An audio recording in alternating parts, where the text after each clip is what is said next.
उसके बाद हनुमानगढ़ ही जाएंगे।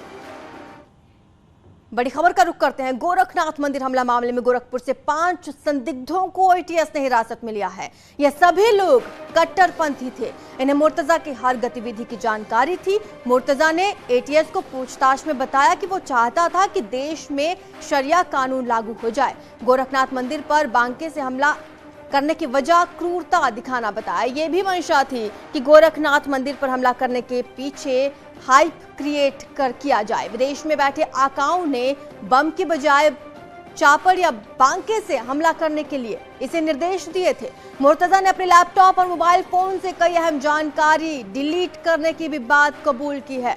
मुर्तजा पर यूएपीए लगाने की तैयारी पूरी है। यूएपीए लगाने के बाद एनआईए को विवेचना दी जाएगी।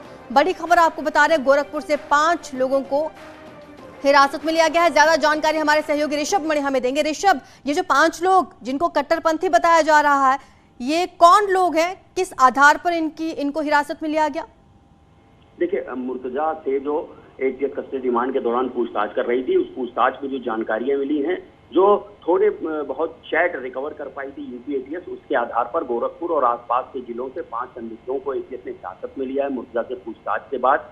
और ये सभी लोग मुर्तजा अब्बासी की जो रेडिकलाइज सोच थी, जो कट्टरपंथी सोच थी, ये सब भी उससे प्रभावित थे और ये तैयारी कर रहे थे कि हम देश में कुछ बड़ा कर सकते हैं। और जो विदेशों में बैठे अपने आकाओं से मुर्तजा जुड़ा हुआ था, वहां से भी जानकारी मिल रही है कि पूछताछ में समझ में आ रहा है कि ये केमिकल इंजीनियर था, ये बम बना सकता था, बड़ा धमाका कर सकता था। बावजूद इसके इसने धारदार हथियार से इस वारदात को अंजाम दिया। इसके पीछे की मंशा यही थी कि एक लोन वुल्फ अटैक करना है और ऐसा अटैक करना है जिससे हाइप क्रिएट हो, जिसकी चर्चा बहुत ज्यादा हो। और उस मंसूबे में मुर्तजा अब्बासी सफल भी हो गया है। और ये भी जानकारी मिली है कि इसके पास जो मोबाइल फोन था, इसका जो लैपटॉप था, इसमें ये VoIP जो वॉइस ओवर इंटरनेट प्रोटोकॉल होता है, उस पर बातचीत कर रहा था। इसलिए तमाम चैट इसकी और जो बातें हैं वो रिकवर नहीं हो पा रही हैं।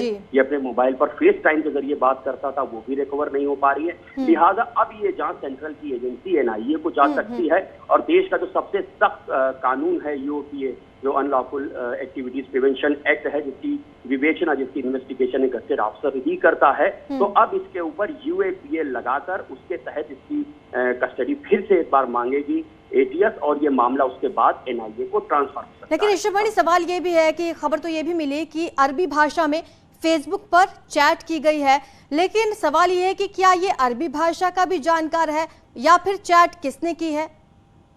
देखिए, ये बात सामने आई है कि इसके फेसबुक पे इसने 6 अकाउंट खोल रखे थे और एक अकाउंट में है जिसने अरबी भाषा में इसने चैट की है। तो एटीएस तमाम जानकारों से समझने की कोशिश कर रही है कि ये जो अरबी भाषा में चैट की गई है, इसमें कुछ आपत्तिजनक या इसमें कुछ देश विरोधी है या नहीं, और अरबी भाषा में चैट करने के पीछे मुर्तजा अब्बासी का मकसद क्या है। तो तमाम बातों पे अभी उससे पूछताछ चल रही है, क्योंकि अभी भी वो एटीएस की कस्टडी रिमांड में है।